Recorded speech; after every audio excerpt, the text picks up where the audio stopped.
Rally নয়, একটা শক্তি প্ৰদৰ্শন কৰে তৃতীয়বাৰেৰ ভাবে নিশ্চয় নিৰ্বাচিত হব বলে আপনি ভাবিছেন? ইনশাল্লাহ মই আল্লাহৰ নাম লৈছো। ধুবুৰী সমষ্টিৰ ভোটাৰ ৰাইজ সন্মানীয় ৰাইজে মোক তৃতীয়বাৰৰ কাৰণে নমিনেশ্যন দিবলৈ উৎসাহিত কৰিছে আৰু নমিনেশ্যন দি আছো। আজি ৰেলীৰ কাৰণে আমি থুলমূলভাৱে যিহেতু অন্তিম দিন বেছি মানুহ নকৰি আমি ৩-৪ হাজাৰ মানুহৰ কথা ভাবিছিলোঁ। ইমান আমি প্ৰচাৰ কৰাও নাই। হিল দল ভাঙি চৌফালৰ পৰা মানুহ ইমান আহিছে, একদম ধুবুৰী গোটেই ৰাস্তা ঘাট বন্ধ কৰি দিছে। তাতে যি বুজা যায় এইবাৰো মোক তৃতীয়বাৰৰ কাৰণে ধুবুৰীৰ সন্মানীয় ভোটাৰ ৰাইজে নিৰ্বাচিত কৰিব। মোৰ কনফিডেন্ট আছে, কিন্তু অভাৰ কনফিডেন্ট মই জাহিৰ নকৰোঁ, মই অহংকাৰো নকৰোঁ। যেহেতু নিৰ্বাচনত প্ৰতিদ্বন্দ্বিতা হ'বই, কিন্তু মই যি ভাবোঁ মোৰ এগেইনষ্টত যিবিলাক প্ৰাৰ্থী বহুত নিচেকৈ দুৰ্বল, একদম তুমুল কণ্টেষ্ট হ'ব বুলি নাভাবোঁ। যিখিনি সমৰ্থক আছে, বিজেপিৰ মানুহ আছে, কংগ্ৰেছৰ মানুহ আছে, এইখিনি ভোটটো পাবই। কিন্তু কংগ্ৰেছৰ প্ৰাৰ্থীগৰাকী কৈছে যে 5,000 ভোটত হ'লেও মই জিকিম। এইটো সময়তে দেখা যাব তাই কেনেকৈ জিকিব। মোৰ শুভেচ্ছা থাকিল আৰু 10-12 দিন 4 তাৰিখে ৰিজাল্ট ওলাব, সেইদিনা যাতে আপোনাৰ মুখামুখি কৰিব পাৰে সেই হিম্মতটো থাকিব লাগিব। আৰু মই মুখামুখি মই আল্লাহৰ নামত কৈছোঁ, ধুবুৰী সন্মানীয় ভোটাৰ ৰাইজে যি মোক উৎসাহ দিছে, 2 দিন ধৰি মই চকুখনে ঘূৰি আছোঁ, যি উৎসাহ আৰু উদ্দীপনা পাইছোঁ, তৃতীয়বাৰৰ কাৰণে ইনশাল্লাহ নিৰ্বাচিত কৰাটো নিশ্চিত। বিজেপিৰ প্ৰাৰ্থী আৰু কংগ্ৰেছৰ প্ৰাৰ্থীয়ে কৈছে সমষ্টিত আপুনি কাম কৰা নাই। যদি এইটো কৈছে তেখেতসকলৰ গভৰ্ণমেণ্ট আছে, তেখেতসকলে 10 টকা দি এটা RTI কৰক। গোলগঞ্জ সমষ্টি আৰু শালমৰা সমষ্টিৰ দুটা সমষ্টি মিলি যদি এই দুটাতকৈ বেছি কাম কৰিব পৰা নাই, তো মোক ভোট দিব নালাগে। ধুবুৰী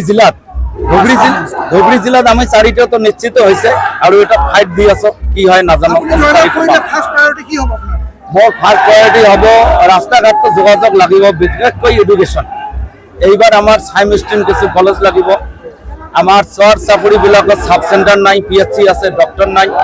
বিয়ান কলেজখনক বাৰে বাৰে আমি যদিও কৈছোঁ, মুখ্যমন্ত্ৰীৰ লগত যোগাযোগ কৰিছিলোঁ, বিগত দিনত তেখেতে দিয়া নাই। এইবাৰ কোন মুখ্যমন্ত্ৰী হয়, ধুবুৰী বিয়ান কলেজখনক ফুল কলেজত এটা ইউনিভাৰ্চিটি লাগে। দ্বিতীয়তে আমাৰ যিখিনি জৰাজীৰ্ণ ৰাস্তাৰ সমস্যা আছে, চৰ এৰিয়াবিলাক বাদ দি ক্ৰাইম এৰিয়াৰ গৰাখহনীয়া ৰোধ কৰাৰ এইবাৰ চেষ্টা কৰিম আৰু ইনশাল্লাহ 3 বছৰত মোটামুটি 80% কৰি দিব। এবাৰ চৰকাৰ কাৰ হ'ব বুলি এতিয়াৰ যি চিনাৰিও কোৱাটো টান, ধৰাটো বহুত। মই মনে প্ৰাণেৰে অন্তৰ কোণৰে বিচাৰোঁ যে অসমত এই সাম্প্ৰদায়িক বিজেপি শক্তিক, অন্যায়কাৰী বিজেপি শক্তিক, গণতান্ত্ৰিক বিজেপি বিদায় দিয়াটো বহুত জৰুৰী হৈ পৰিছে। সেই ক্ষেত্ৰত কংগ্ৰেছক ভাবোঁ, কংগ্ৰেছে চৰকাৰ আহিলে খুব খুচি হ'ম। আৰু কংগ্ৰেছে টি গাৰ্ডেনত, BTCত, বিভিন্ন আপাৰ আছামত যাই তেখেতসকলে কেম্পেইন তুংগত কৰিব লাগে, যাতে আমি বিজেপিক বিদায় দিব পাৰোঁ। অখিল গগৈ ডাঙৰীয়া লাষ্টত হ'লে মই কৈছোঁ 3-4টা চিট হ'লেও কৰিব, মোৰ বাটাটো নিশ্চয় ফলিল। সেইদিনা আলী আকবৰ মিয়া ডাঙৰীয়াক জইন কৰাতে আপোনালোকে সুধিছিলে মই কিন্তু কৈছিলোঁ, যদিও বিচ্ছেদ হৈছে, মিত্ৰতা নহয়, তাৰপিছতো কৈছোঁ নিজৰ চিটটো বচাবৰ কাৰণে 2খন আসন দিলেও তেখেতো এলায়েন্সটো কৰিব আৰু ভাল হৈছে। দলৰ পৰা ইতিমধ্যে কেইবাগৰাকী বিধায়ক আঁতৰি গৈছে, দল ত্যাগ কৰিছে। এনে ক্ষেত্ৰত কিবা প্ৰত্যাহ্বান আহিব? মিডিয়া সাংবাদিক কৰ্মীসকল ইতিমধ্যে গম পায়, মানিকবাজাৰৰ বিধায়ক যিজন লোকসভা নিৰ্বাচনৰ পিছত AIDF নকৰিম বুলি তেখেতৰ সমৰ্থন নাই, ৱাৰ্কাৰ নাই, তেখেতে আমাক বাৰম্বাৰ জনাই আছে।